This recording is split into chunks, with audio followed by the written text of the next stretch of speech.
Baik, Assalamualaikum warahmatullahi wabarakatuh. Izinkan saya memperkenalkan diri terlebih dahulu. Nama saya Sadi Agustin dengan NIM belakang 099 dari kelas 4C Prodi Pendidikan IPA 2020.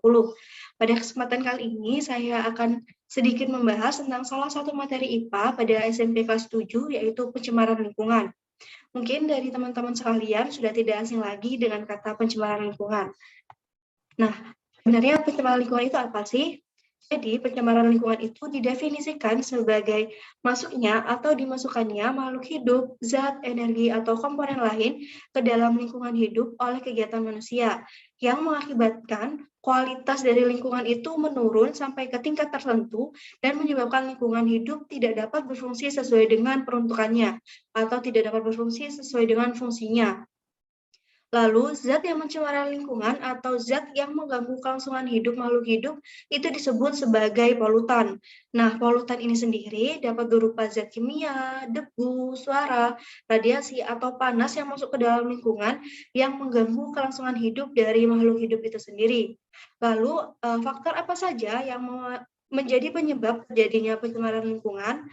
Jadi ada dua faktor yang menjadi penyebab terjadinya pencemaran lingkungan. Yang pertama itu adalah pencemaran lingkungan yang terjadi akibat dari kumpulan kegiatan manusia atau populasi. Jadi bukan dari kegiatan perorangan atau individu.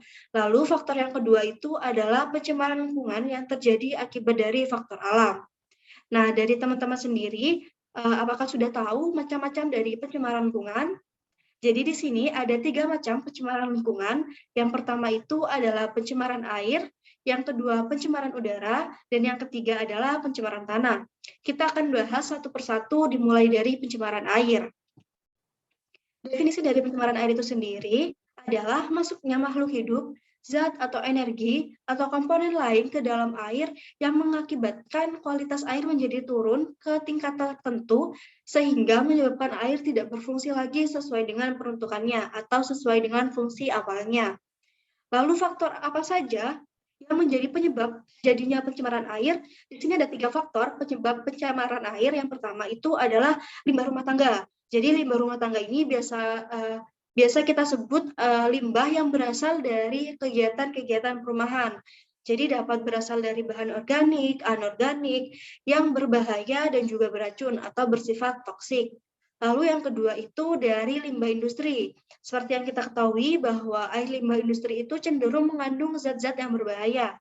Nah, jenis limbah yang berasal dari industri itu dapat berubah limbah organik berbau, misalnya seperti limbah pabrik, pabrik tekstil, atau limbah pabrik kertas. Lalu ada juga limbah pabrik anorganik yang biasanya memiliki ciri berupa cairan panas, berbuih dan berwarna, dan juga mengandung asam belerang, dan juga berbau menyengat. Lalu faktor pencemaran yang ketiga itu adalah limbah pertanian.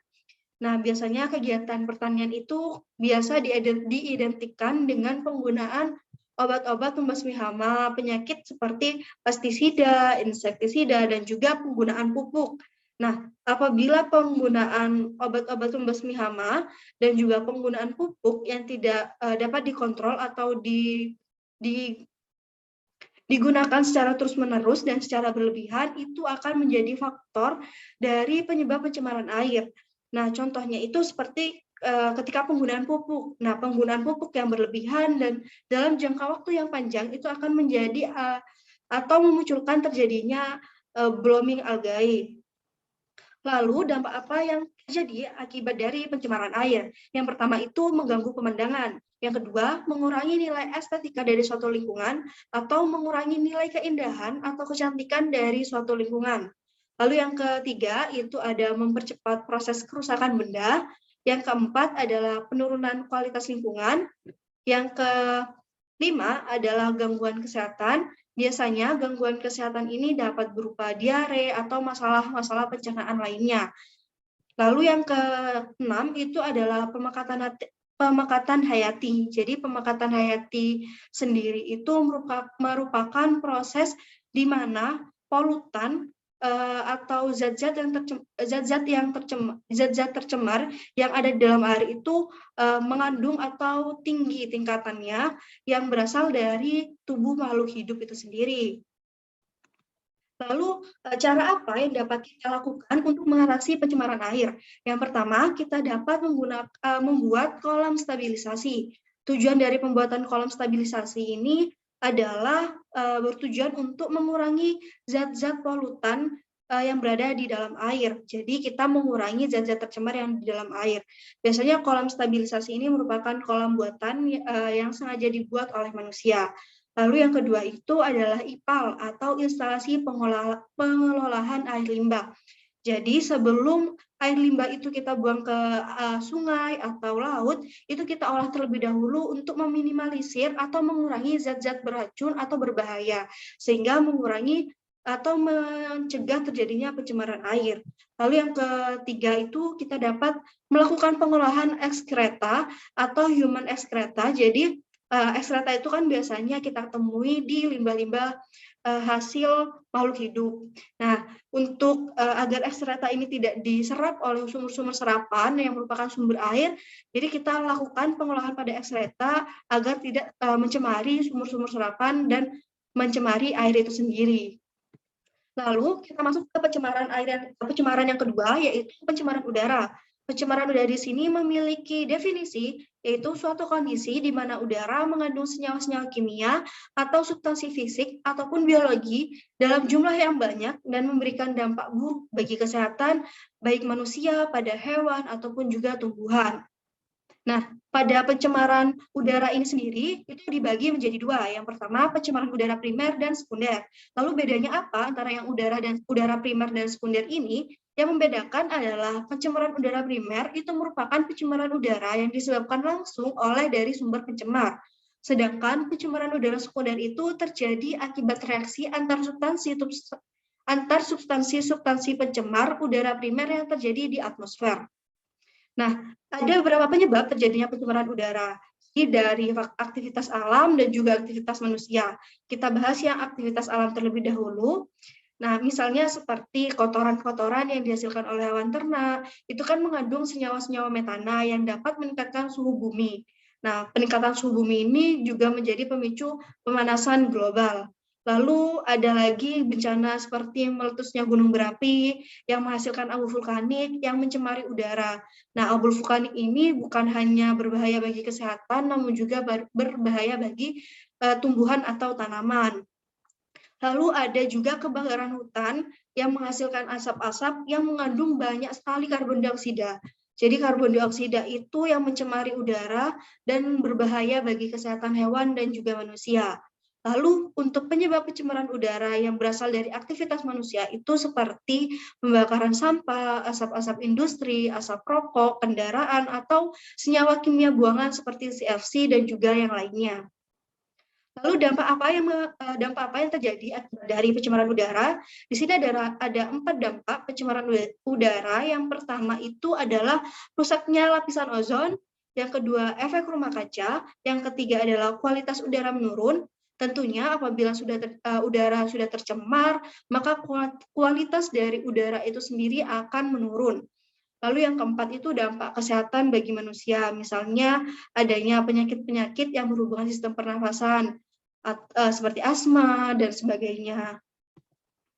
Lalu kita ke macam pencemaran lingkungan yang ketiga, yaitu pencemaran tanah. Jadi definisi pencemaran tanah itu sendiri adalah suatu keadaan di mana bahan-bahan kimia buatan manusia masuk dan mengubah lingkungan tanah alami. Nah, biasanya pencemaran tanah itu terjadi karena kebocoran limbah atau juga penggunaan pestisida tadi, atau juga dapat terjadi akibat masuknya air permukaan tanah yang sudah tercemar ke dalam lapisan subpermukaan tanah. Lalu penyebab apa saja yang menjadi penyebab dari pencemaran tanah itu? Jadi yang pertama adalah limbah domestik dari pemukiman penduduk. Lalu yang kedua adalah limbah industri yang berasal dari sisa-sisa industri. Lalu yang ketiga itu ada limbah pertanian seperti penggunaan pupuk, pestisida, insektisida yang digunakan secara terus-menerus dan berlebihan. Itu bisa menjadi penyebab terjadinya pencemaran tanah. Lalu ada beberapa dampak pencemaran tanah. Yang pertama itu lapisan tanah itu menjadi rusak atau adanya polusi tanah. Karena seperti yang kita ketahui, apabila tanah tercemar, maka susunan atau lapisan tanah itu sudah bukan lapisan tanah alami karena sudah dimasuki oleh zat-zat polutan. Lalu yang kedua itu adalah perubahan pola iklim, yang ketiga adalah dampak negatif bagi lingkungan, lalu yang keempat dampak negatif bagi kesehatan, dan peningkatan resiko kebakaran. Lalu apa yang kita lakukan atau solusi apa yang dapat kita lakukan untuk mengatasi pencemaran tanah atau meminimalisir terjadinya pencemaran tanah? Yang pertama, kita dapat menerapkan konsep 3R. Apa itu? Yang pertama itu reduce atau mengurangi, reuse atau menggunakan kembali, dan recycle atau daur ulang. Jadi kita bisa menerapkan konsep 3R dalam kehidupan. Lalu yang kedua itu kita dapat mengurangi penggunaan pestisida dan pupuk. Lalu yang ketiga, itu kita dapat melakukan remediasi. Remediasi ini adalah melakukan pembersihan atau kita membersihkan lingkungan-lingkungan atau tanah-tanah yang sudah tercemar. Lalu yang keempat itu kita menggunakan produk-produk biodegradable. Produk-produk biodegradable ini mengapa perlu kita gunakan? Itu karena produk-produk ini lebih mudah untuk terurai dan tidak memakan waktu yang lama. Jadi untuk terurai secara sempurna, produk-produk biodegradable ini memerlukan waktu yang cukup singkat dan tidak mencemari tanah. Lalu yang kelima, kita dapat melakukan bioremediasi. Jadi, kita dapat menggunakan bantuan dari mikroorganisme untuk mengurangi atau mengurangi adanya pencemaran tanah itu sendiri atau mengurangi polutan dari tanah itu sendiri. Mungkin segitu saja penjelasan terkait pencemaran lingkungan pada kali ini.